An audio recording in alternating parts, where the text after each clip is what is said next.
今日はですね、僕の地元岩手県盛岡市を代表するソウルフード福田パンのジェネリックを作ってみようと思います。コッペパンにいろいろな具材をね挟んだものがメインの商品なんですけども、種類がめちゃくちゃ多いんですよ。その中から僕の大好きなオリジナル野菜サンド、これをご紹介したいと思います。それじゃあ早速やってみましょう。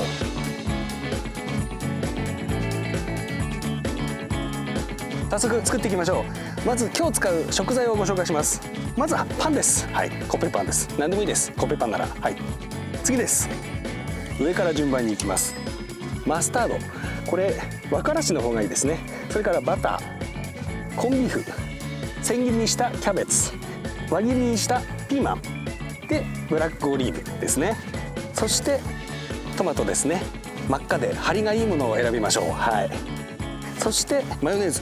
じゃあ早速やっていきますか。これ見ていらっしゃる方の中には福田パンといえばあんバターなんじゃないのって思われる方も結構いらっしゃると思うんですよ。確かにあんバターなんです、福田パンといえば。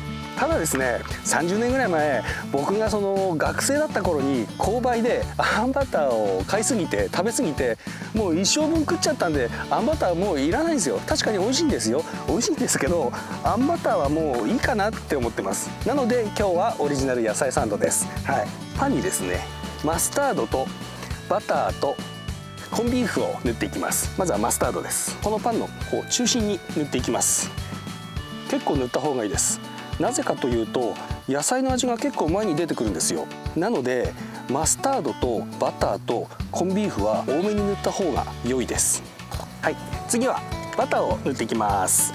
バターもたっぷり塗った方がいいです。はい、いいでしょう。コンビーフを塗っていきましょう。コンビーフがあるのとないのとでは、味にえらい違いが出ますからね。じゃあコンビーフをコンビーフィングしていきます。もうちょっと食いしん坊だから。マスタード、バター、コンビーフを塗りました。次はですね、キャベツいってみましょう。キャベツをキャベツイングしていきます。はい。いっぱい乗せたいんですけど、後で地獄が発生しないようにキャベツは控えめにしましょう。はい。トマトいってみましょう。切ってくると中の汁がドロップしちゃうので丸のまま持ってきました。いらっしゃい。これをですね、ナイフで切っていきましょう。輪切りがいいです。この端っこのトマトどうするかっていうと、食べます。美味しい。で輪切りにしたらさらに半分にして乗せてあげましょう。トマティングしました。トメティットしましたよ。じゃあここにマヨネーズを。はい、こんなもんでしょう。ピーマンいきましょう。ベルペッパー、弾力のある肉厚なものを選びましょう。半分にカットしてトマトの上にピーマニングしていきます。仕上げのブラックオリーブを一番上にブラックオリービングしていきます。できました。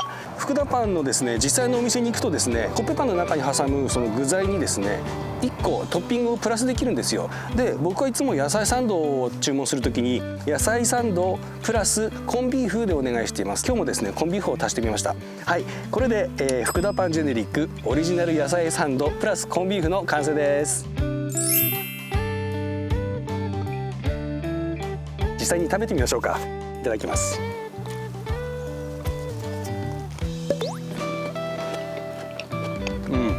オリジナル野菜サンドらしさが出てますね。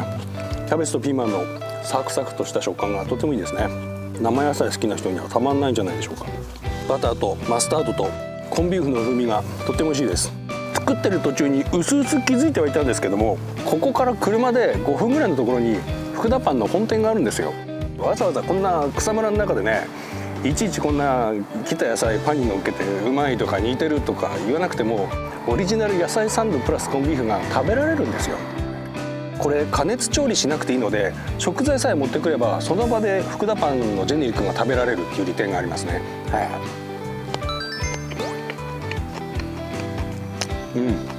うまいな。足りねえ。うめえ。